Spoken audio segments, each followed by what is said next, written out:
And my name is Arlene Kaur. I'm the state representative for EduSmart Science, and I want to welcome everybody to this phenomenal Lunch and Learn session. I want to say that we are honored to have Dr. Ava Rosales join us as the presenter for today's Lunch and Learn session. We do have a chat box, so people please feel free. If you have questions, please put them in the chat and we'll be happy to address them. Ava is the former executive director for science for the Miami-Dade public school system. Miami-Dade, for those of you who don't know, is the fourth largest school district in the country. And she is a veteran educator and administrator with over 32 years of work in the world of education. She has worked with science and STEM primarily, and she has developed curriculum. She has worked with teaching and learning. She has mastered the concept of ed leadership and served as a wonderful instructional leader in the Miami-Dade School District for many years.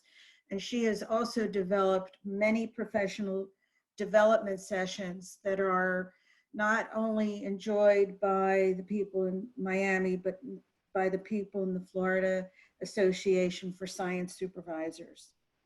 Her tenure in the public school system has realized systemic sustainability in the STEM initiatives that she has embraced. She has worked collaboratively with community partners. I know quite a few museums actually that Ava has worked with to bring science instruction more closely to the students in South Florida.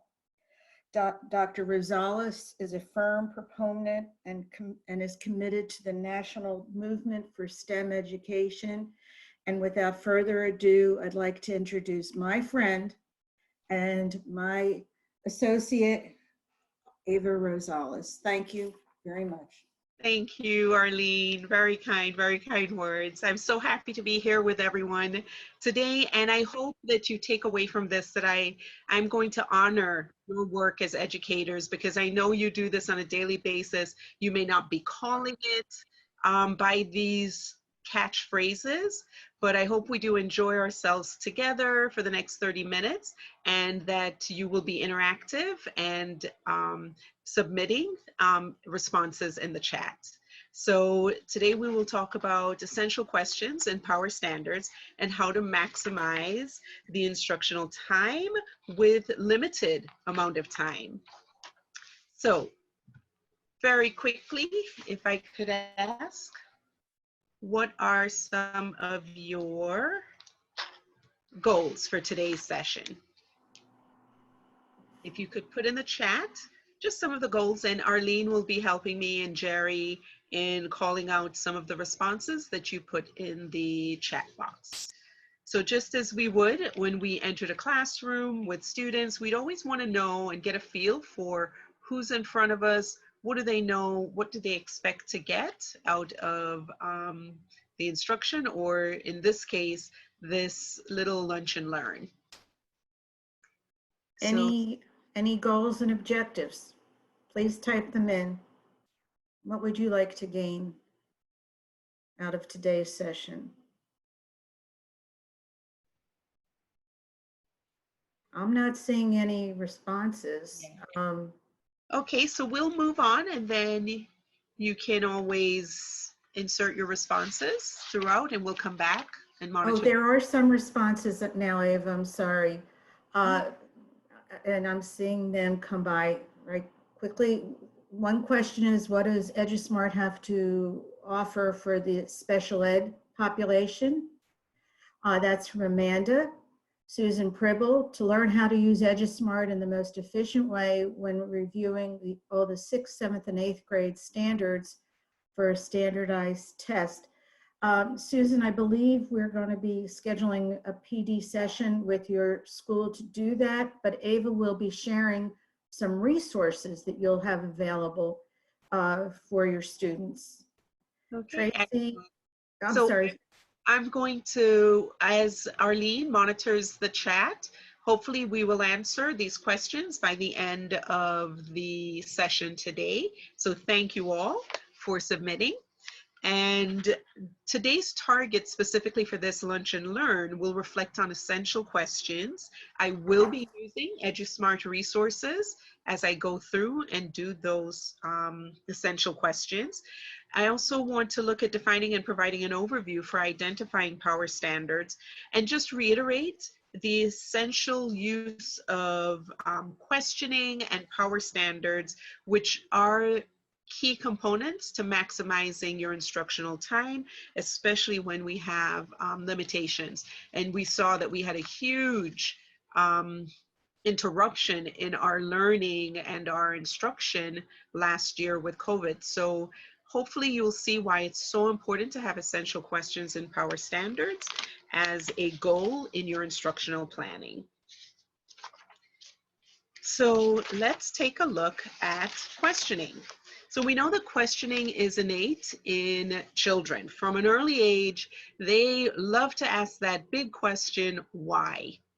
And I've always said, if you really want to get information out of a student or anyone in general, just ask why 5 times. So just keep asking why, because it allows them to dig deeper into why they're making the claims or making the statements that they currently are. So questioning shapes thought. I recall at an early age, my mom asking me, what do I want to be when I grow up? And I said, a teacher.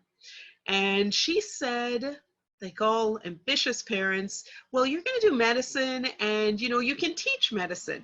So I did the dutiful thing and I went through pre-med. I graduated and fell into teaching actually. And then I actually went along and completed my PhD. So I guess I did honor her wishes to some form, because I know along the way, just as you do, I have touched and impacted many future physicians. So I also recall though in junior high, after sitting in a science class, I asked my mom what I think is a pretty profound question. I said, if we are people here on Earth, and Earth is in the solar system, and the solar system is a part of the galaxy, and the galaxy, the universe, then what's holding the universe? So children are masters of inquiry and higher order questioning, because questioning allows us to probe for deeper understanding. And as teachers, when we probe for this depth of understanding, we uncover the misconceptions, we uncover what they know and what they don't know. So I'm going to ask you, which came first, the chicken or the egg? So very quickly, if I could see a show of hands from some of our chat box, who says chicken? So far, the responses have been egg, except for one. I do have one response for chicken. Oh, 2 responses for chicken, but So we're kind egg, of mixed, right? The chicken or the egg? we have, Well, yeah. there is a great article at time.com that's very student friendly to read, and it explains why the egg came first and the modern day chicken evolved from that egg. So this hopefully should lead to more questions in your mind, and hopefully digging into different science concepts and content. So if you could pop in the chat box some of the scientific content or concepts that that question addresses.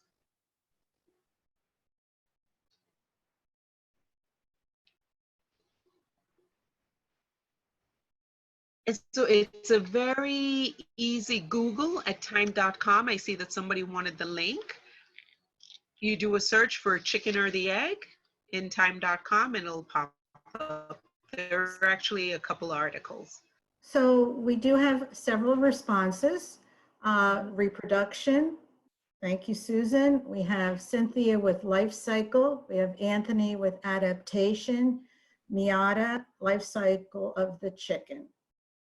Excellent. So there are, along with all those that have been stated, you know that there are so many science concepts that can be addressed by that simple question. Reproduction, evolution, genetics, cell theory, fossils, and the list goes on. So when we speak of essential questions, it's very important that they're not gimmicky or just posed to grab the student's attention. So that chicken and the egg question really would only have its place appropriately placed in specific content. So essential questions need to be open-ended. They don't have a single answer that's true or false or yes, no. They should lead to more questions. So the student should then, when reading that essential question, as they're learning, they should be asking more questions along the way. It should be building deeper understanding of the content or concept that you want the student to understand. Again, not a single answer. It should be enduring, meaning that it takes them through their life, through adulthood. That chicken and the egg question has spanned millennials, because from the moment man was curious, this is from ancient philosophers, that question has been posed. It should make connections to the natural world, obviously, because in science, we study the natural world, but it should also make connections to other subject areas. And it should be in language that's relatable to the students and easily attainable and understood by students. And most importantly, it should be intentional to the standards. So here are some resources from EduSmart where they ask really wonderful essential questions in their student reviews and instructional modules. So here is one in Changes on Earth's Surface that asks, what causes the changes on Earth's surfaces? So it's beautiful because they also have images aligned in the EduSmart platform where the images simply support the question, and that's very important when you're doing essential questions. This is excellent for your English language learners, for students that are visual learners, so it helps to differentiate the instruction. But most importantly, it should never give the answer to the question. So that's something to keep in mind with essential questions. So this question is very open-ended. It could generate a variety of responses from students. It leads a student to asking more questions like, have I seen the Earth surface change on my walk to school, or when I was playing outside, or did I hear it on the news? It should dig deeper for students to understand the concepts of weathering, erosion, deposition. This question stands the test of time because we ponder this question when, especially with things that we like to do recreationally, beach erosion. We hear that, especially as we have storms coming in South Florida, we may have this with sinkholes for some parts of the world. This makes connections not only to science concepts, but also to social sciences. We talk about migration as a result of, climate change that is causing the Earth's surfaces to change, where we have certain land that's being covered by water.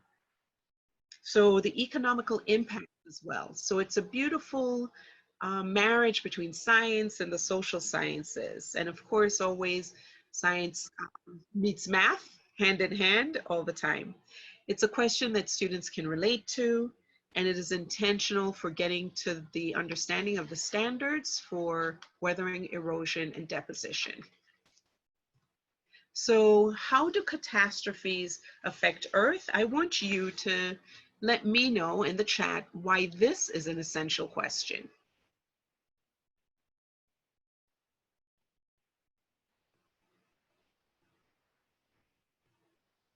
While people are typing, please know that this webinar is being recorded and we will share this recording with you. You will also be getting a copy of the PowerPoint. That was another question. Thank you, Miata.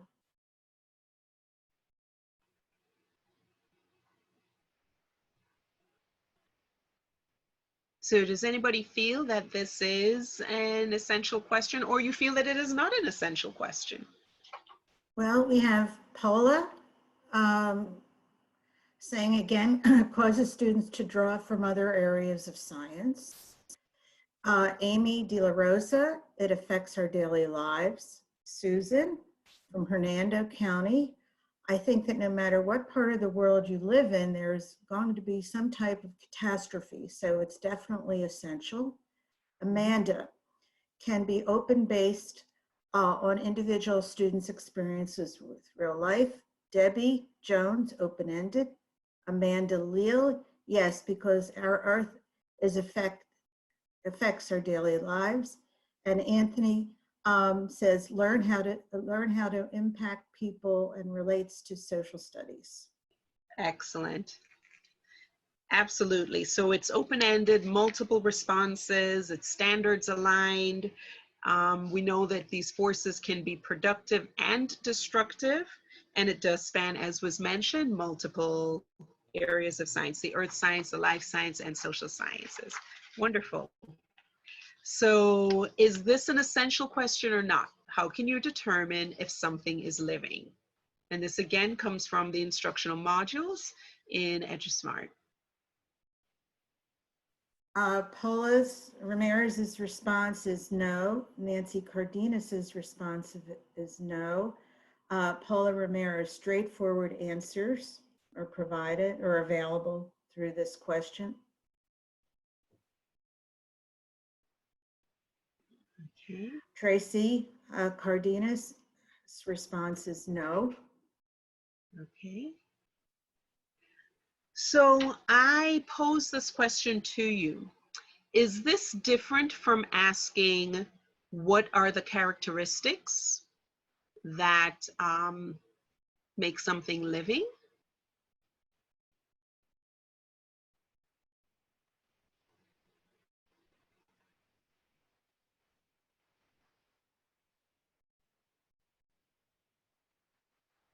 I didn't see any further responses, but I think that how can you determine makes this a little bit more open-ended.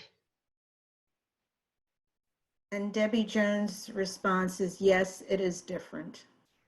So what makes this a little bit more open-ended than just a direct, straightforward answer that it's moving, it reproduces, it responds to stimuli, is we're asking them, how can you determine if something is living? So this could beg for students to possibly design an experiment.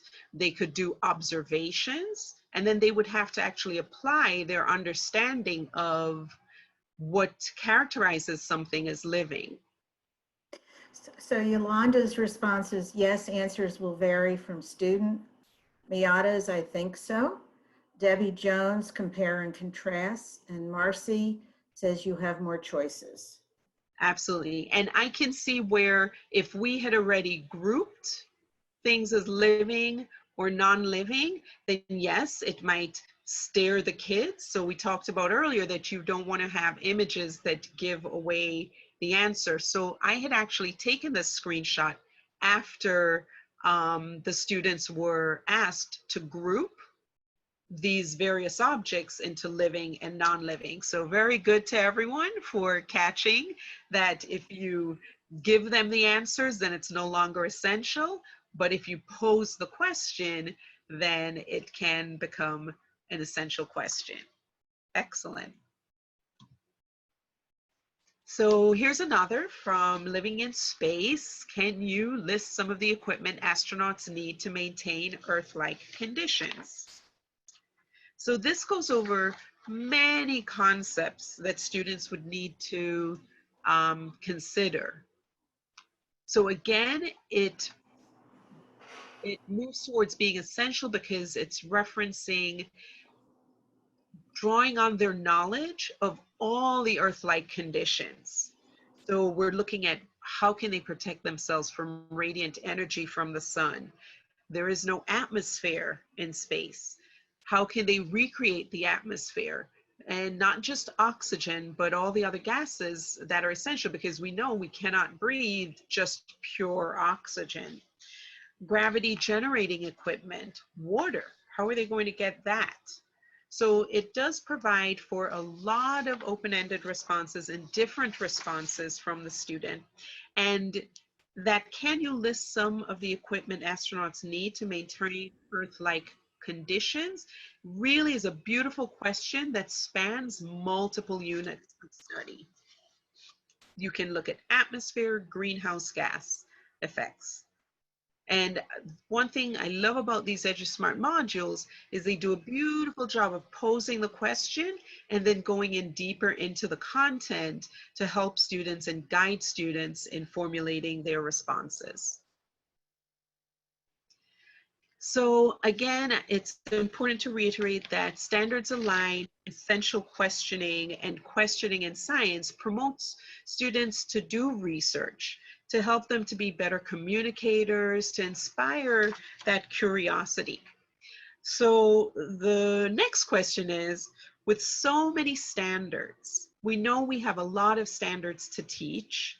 How can we get through them all in a single year? And especially when we have disruptions in our school year. And the pandemic is not the only disruption that we've had. We have snow days, we have hurricane days, we have storm days. So our instructional year is always going to be interrupted. And I know that, you know, as somebody who led curriculum, who has developed curriculum, that these are things that we take into account all the time. Even assemblies, you know, there's always the beginning of the year, the straggling in registration. So we have always curriculum mapped where we know that there are certain essential content that must be addressed. And so this great word was coined by Larry Ainsworth called power standards. Now, it's very important to note that all state standards are expected to be instructed. So I don't want you to go away thinking that the power standards are the only standards you will teach. So that's a very important idea to understand. But these are those essential standards that are essential for student success. They need to be prioritized, and they need to be given due diligent instruction for students to master these standards.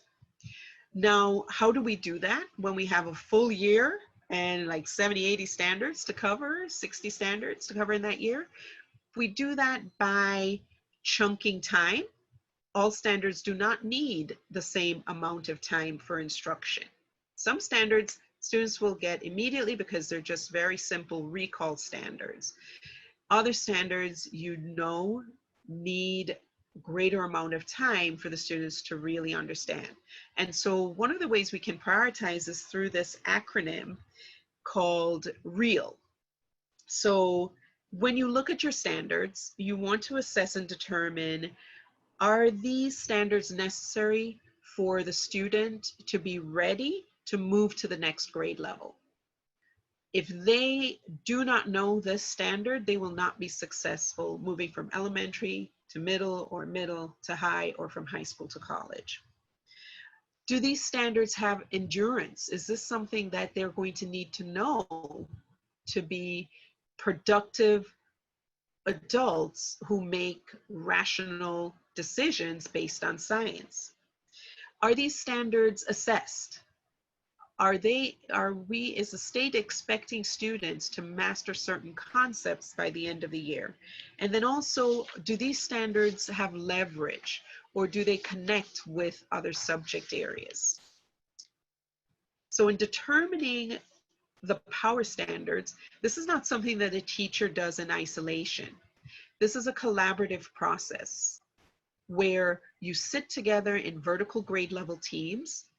Could be K2, 3, 5, 6, 8, elementary teachers with middle school teachers, middle with high school with college professors. And so the teachers sit together, they look at all the standards, and they prioritize them based on the REAL acronym. So does it provide readiness for the next grade level? Is there endurance? for lifelong understanding? Are they assessed at the end of the year? And do they have leverage with other subjects? We know that science, we saw several examples where we have leverage with other subjects, social studies, math with our graphing, our analyzing data. So we want to make sure that those become priority standards. So what could that look like? So you have all your standards, and then you start to label them with your partners of the vertical teams. The red standards would represent the power standards. The black, the dark, bolded, italicized would be complementary standards, those standards that are needed as precursors, or they have specific skills that the student needs in order to meet the power standard. Then you have the remaining standards, the standards that are just italicized. So then you group your complementary standards with your power standards, and then you have your remaining standards left over. And there is an instructional hierarchy that I visualize where your power standards would receive the most amount of time, and then your complementary standards and your remaining standards with the least. So I hope you can see that power standards, and I know you do this regularly, you use essential questions at the beginning of units, and then you have selected your standards, and essential questions help to tie in nicely those complementary standards with the power standards, because essential questions span units of instruction. So just to recap, here we have what we had identified as key components of essential questions, and then our real acronym for identifying power standards. And it's so important to remember that essential questions provide for deeper understanding of content, which aligns with the power standards readiness to move students to the next grade level. The enduring nature of the essential questions and the power standards means that students will be prepared to take advantage and move with knowledge and skills into adulthood for impactful decisions. Both essential questions and power standards should be selected intentionally to address standards specifically that are assessed at the end of the year. And these questions should always be written relatable to students so that they can make connections to other subjects and leverage their understanding. So if you want to further explore essential questions, I highly suggest you looking into the works of Jay McTeague and Grant Wiggins. And if you want to do a little bit more digging into power standards by Larry Ainsworth, I did find a nice article at justaskpublications.com. And just as there were many questions at the beginning about, how can I use EduSmart and, digging deeper into EduSmart, I highly recommend using the product with their essential questions in your instruction. Because the important thing is to get resources that are standards aligned that help to maximize your instruction in very limited time. So I hope that you continue to nurture curiosity in your students by using questioning and power standards. So thank you. If there are any questions that we did not answer, happy to do that now. Excellent. Any questions, please put them in the chat. And there were several questions from earlier. And let me just get to those, please. And maybe this could be a response from the team. And these are the people, some of whom are on the call today. Yes, thank you, Ava. Excellent job. This is our EduSmart team. I am Arlene Kaur. I work with customers in Florida. We have Mike Sudath, who is working with some of the districts in Southern Texas. Ava is working with the school districts in Florida to support my efforts to support schools. Todd works with new business in Texas, Todd Watney. We also have Jerry, who is working with, and there he is nodding and shaking his hands. Jerry works with Austin ISD and Rural ISD New Business. Mark Dunk. Subscription renewals is my biggest thing, just to let you guys know. There's a bunch of renewing customers I see on the call. Thank you for joining us. And you guys, you'll hear from me. Please feel free to email me at jerry@edusmart.com regarding renewals as well. Thank you. Thank you, Jerry. And then Mark Dunk. Mark is our Director of Customer Support. He does a lot of our trainings. He works with your IT people in your district. And thank you. And we also have Ruth Tanton. She works with customers as well on the call. Nalini Kumar is one of our chief officers. And Sandeep Kumar, I believe, is on the call as well. And he's the CEO and founder of EduSmart. So we want you to know that we're here for you. A couple more questions that came up that we didn't have time to ask. Can we address those right now, please? One is from Cindy. One of her goals was how to effectively teach remotely and maximize the limited class time. Cindy, do you feel that Ava provided you with some help in that regard? And then Anthony, was one of his goals, how to maximize instruction in the least amount of time with the new EduSmart platform with online learning. Anthony, I hope we gave you a little more insight into that. And from Kathy, how to use EduSmart on the Google Classroom with 5th grade TEKS. Some of these questions will be answered individually offline. Miata is teaching time as I teach the science standards. What resources does EduSmart offer? So those were several questions that came up as goals at the beginning for the discussion.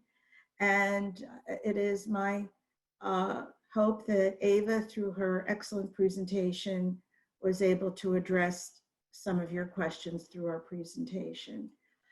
If you are interested, as Devanshi said, in receiving an attendance certificate, please leave your name and your email address in the chat box. And there's Devanshi smiling. Devanshi will share with you or send to you a certificate of attendance. Thank you, Devanshi. And I see some people who are interested in responding right now. I want to thank everybody, especially Ava, for the excellent presentation. I want to thank you. Yay, round of applause. Thank you guys, thank you. And Jerry and Devanshi for your assistance. And if we could be of any further service, please remember that EduSmart is here to help you. I wish you a good school year. I wish you a great day. And I thank you again for joining us. Have a good one. Yes, this is Amy, and I was just wondering how to use some of this program on Google Classroom, the EduSmart program. I had that same question that you had said earlier. Okay. Thank you, Amy. Jerry, do you want to address that? Yes, Amy, that's a great question. There are a lot of new features as well as the pre-existing features that we already had. Such as you can generate a URL that for a specific component or for a playlist, whether it's a live lesson or a asynchronous student assignment. So you can generate URLs and then those can be put into Google Classroom. There's also an easy access portal button that you can just click and it goes straight to your whatever Google Classroom you're already logged into. That's what I do. That's the quickest way to go to Google Classroom. We also have Google fillable forms coming out, and that should be as soon as next week with a lot of that. So,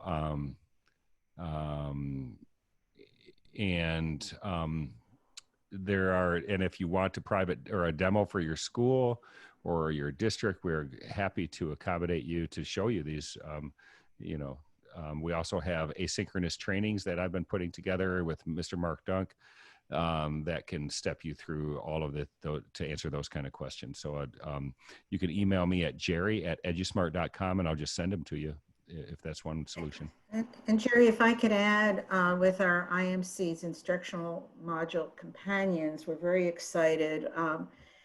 For those of you who are familiar, we've had with the instruction modules, we've had note-taking guides. Now with our new platform within the next month, we will have journals, individualized student journals that tie in closely with that standard, and also graphic organizers. All of those new forms will have the opportunity to incorporate, will be aligned to the Google Classroom as well. We had a question too. Kathy Bueno had asked about the Google Forms as well. And I think they're out as early as next week on Okay. some of Thank those. you. But don't quote me on that yet. And it's coming out soon, though, that the Google fillable forms will be showing up. 5th and 8th grade would be where you'll see the newest content with the instruction module companions. Under each instructional module in 5th and 8th grade will be the IMC, and that's what Arlene was talking about. That's 5th and 8th grade.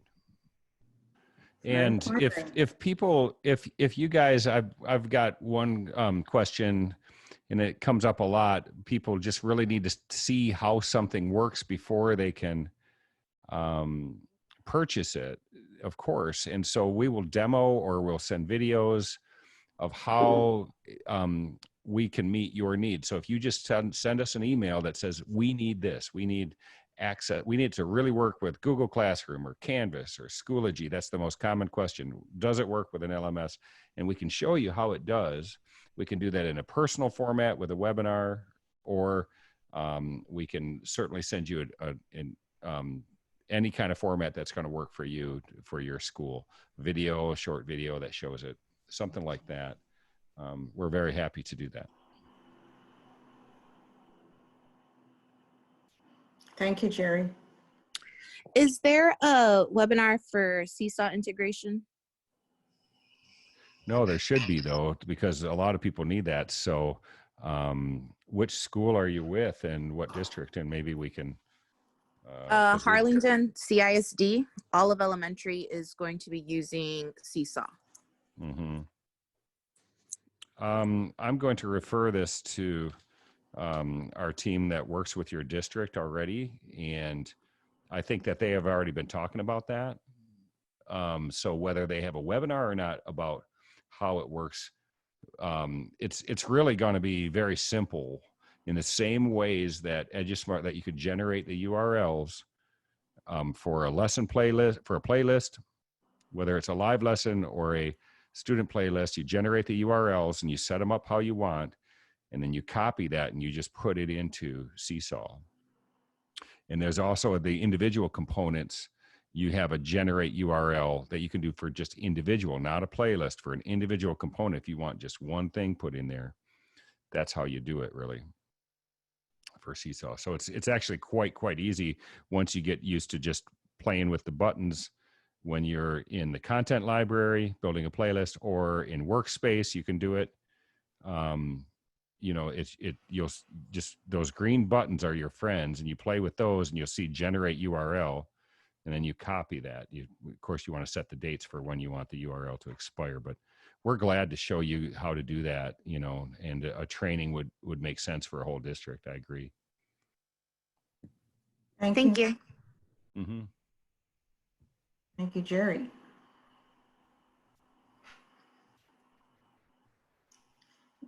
We still have several people on the call. If you have any more questions, now's the time to ask.